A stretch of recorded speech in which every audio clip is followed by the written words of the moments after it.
This is the first episode of my podcast, and I'm really looking to interview successful entrepreneurs and find out how they started and see what tips they have for new entrepreneurs that want to start a business, or maybe they have already started their business and they're trying to find out how to best go about it. So I'm really happy that you're joining us today. Thank you for inviting me, and it's a pleasure. We've known each other before we became entrepreneurs, I'm sure. So yeah, it's a pleasure. So why don't you tell us a little bit about how you got into business and what you're currently doing, so people have a little bit of a context. Sure. So I got into the business in 2017. Well, I always wanted to open a business. I probably had my first business opened when I was in Sri Lanka. That was more than 20 years ago. And it was a travel agent. But it wasn't successful. I came to London. Now I've been here more than 21 years now. So anyway, I always wanted to have my own business. I didn't fancy working for anyone else because I am a hard worker. I know I give my best. So I was thinking, if I'm giving my best, I should work for myself, not for anyone else. So that was in my mind. So I started in 2018 on a business that didn't become successful. Actually, we had to close it down. I had a few partners. So yeah, that's how we all start. So yeah, that was when I started. I learned a lot of I did a lot of mistakes. I learned a lot of lessons through that, and that's how I this helped me to this I didn't even expect this much of success within 2 years actually. And I'm still amazed and I can't believe it. But there are a lot of things that I can share that will help a lot of people that I didn't believe before. And they are very, very useful, and they're very, very important if someone is to become successful. It's more than thinking about us. It's about thinking about the outside others. So yeah, it's very interesting.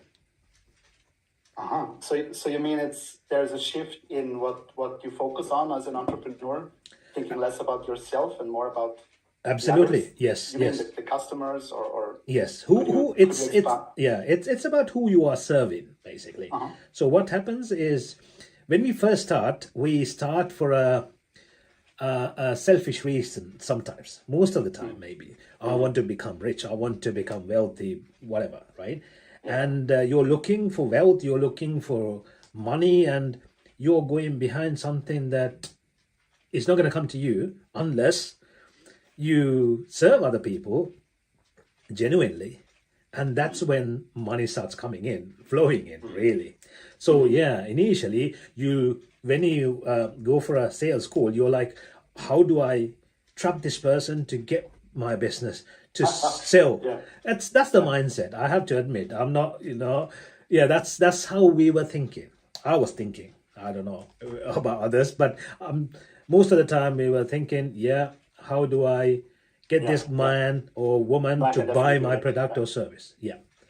And I wasn't fully focusing on that person's problem. I didn't care whether they had money or not. I didn't care about anything they had to say. So I was just talking about my product, my service, and trying to push the sale. And that's the worst thing you can do to become successful. So you're saying that in the beginning, where we might be inclined to be like, okay, I want to get something out of this. I want to make this sale. I want to convince this person to come on board and to make some money, right? Correct. And you're saying that actually doesn't work, because then we're not listening to what they're actually saying, what they need. We're thinking about ourselves. Correct. Absolutely. So my question is, how do you shift your mindset? So let's say you're starting out, you're short on money and you feel like you really need this, but how do you start shifting your mindset so you can get to that place that you're talking about? Okay, yeah, that's the interesting part, because what happens is initially everyone's after money because they're doing it to get the money, and for that simple reason they're like, oh, I need this money, I need this sale, I want to somehow get this sale. So they can't really focus on the client.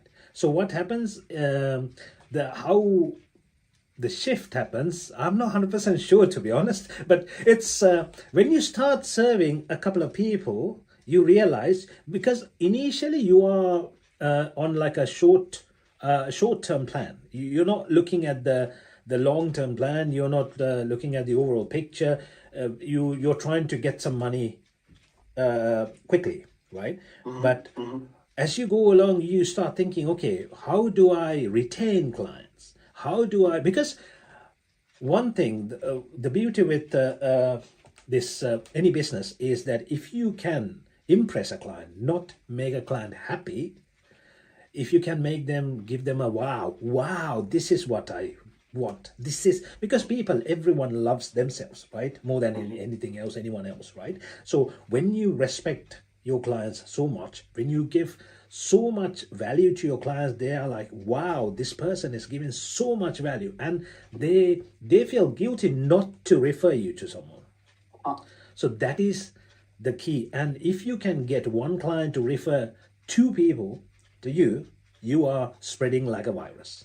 Like your clients are going to come, because you need to focus on one client, not 10,000 clients, not everyone in the world. You need to find your ideal client, one person, and then go looking for that person and serve that person the best you can. Once you serve that person, and another thing I realized was we initially tend not to ask negative feedback. Right? That is the most important thing.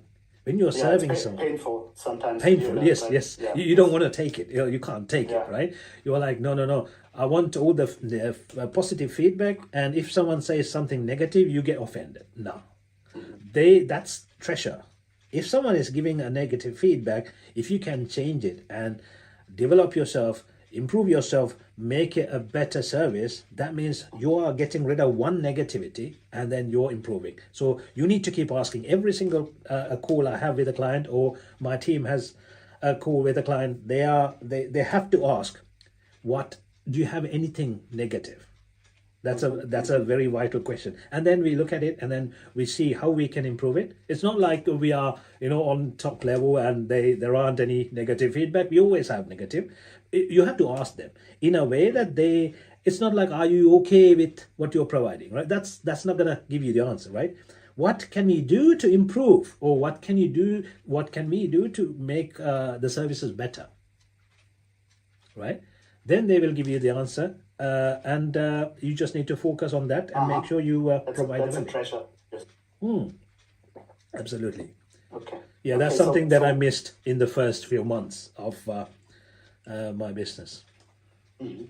So you had a lesson there, and then you realized how important it is. Yes. And now you implemented it, and you're getting results from that. Yes, because we had clients coming in, but they were going. You don't want your clients, because my model is a membership model, right? Yes. So if they subscribe, if they stay with you, it's good, right? So if they're getting a good service, they will stay with you. If they're getting results, they will stay with you. But they weren't getting the results they wanted. So there was something wrong. So I was thinking, we need to make sure these clients stay and they bring us clients. And that's what's happening now. Mm-hmm. Which is when you say they're leaving, they weren't recommending anyone either, right? Correct, of course. This is basically what you want to avoid, right? Yes. Because you want to make them really happy, you want to over-deliver. Yes. And those clients who are really happy, they will refer other people. Absolutely. Because they feel so taken care of, because in their world, where they're most important, their own needs, what they need to do, and you over-deliver on that, so you can wow them, right? Of course. So I really like how you make these shifts. I mean, what you said, where you said the short-term thinking, you need to shift out of the short-term thinking and be like, okay, what's the maybe even the lifetime value of a customer, thinking in that way, like, okay, how can I really please this customer so he stays with you long-term? So he buys again, so he refers somebody.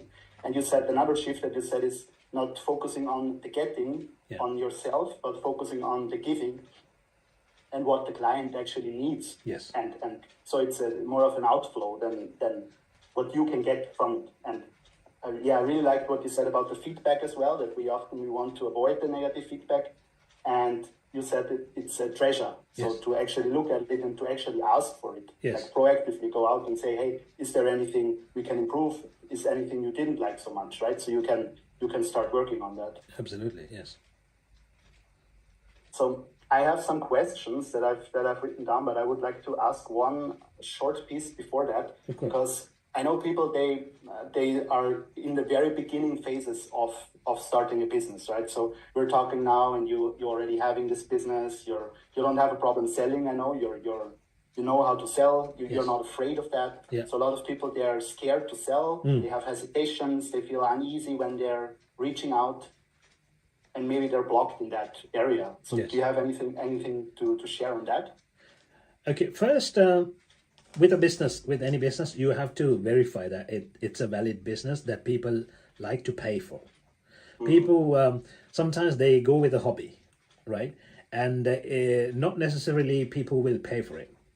So you need to make sure people are willing to pay for it, and they're getting a value that's worth the money they're paying. So that's very important.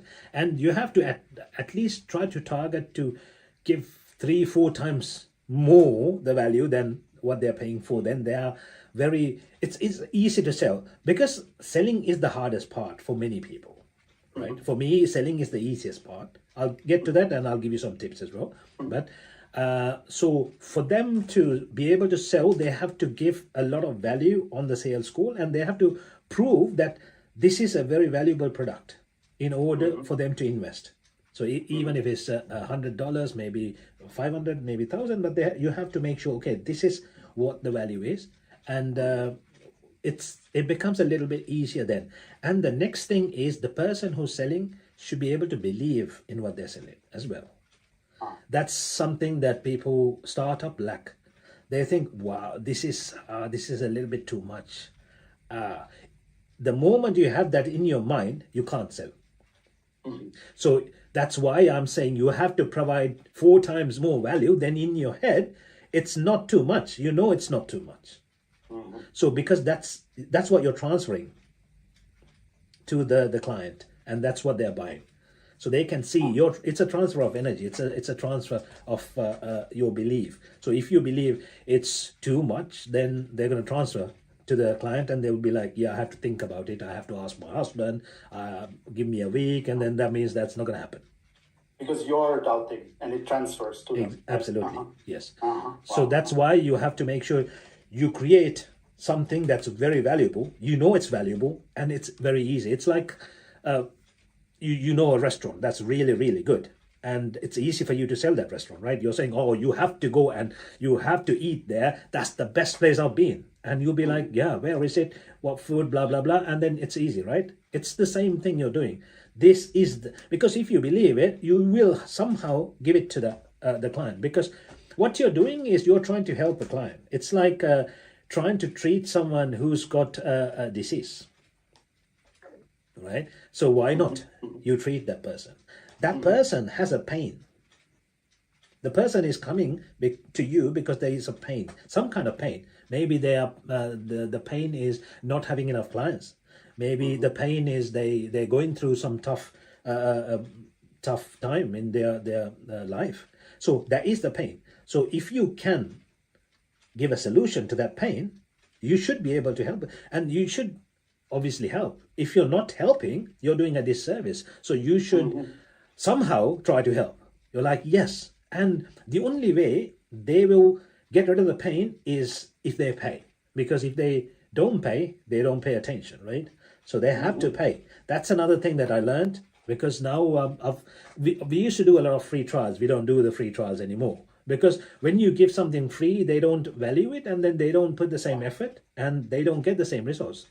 Oh, that's really interesting. Yeah, and I can remember from myself when I was spending a lot of money on certain self-development courses or things. I was like, even when I didn't feel like that, sometimes like doing it, I was like, oh, I spent so much money on this, I need to do this, right? Exactly. So it's a big factor in valuing that.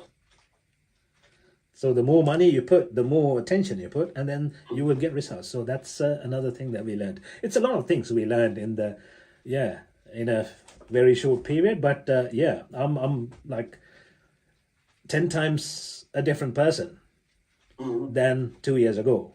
That's the beauty of it. So it's what you become that you attract. So that's what it is.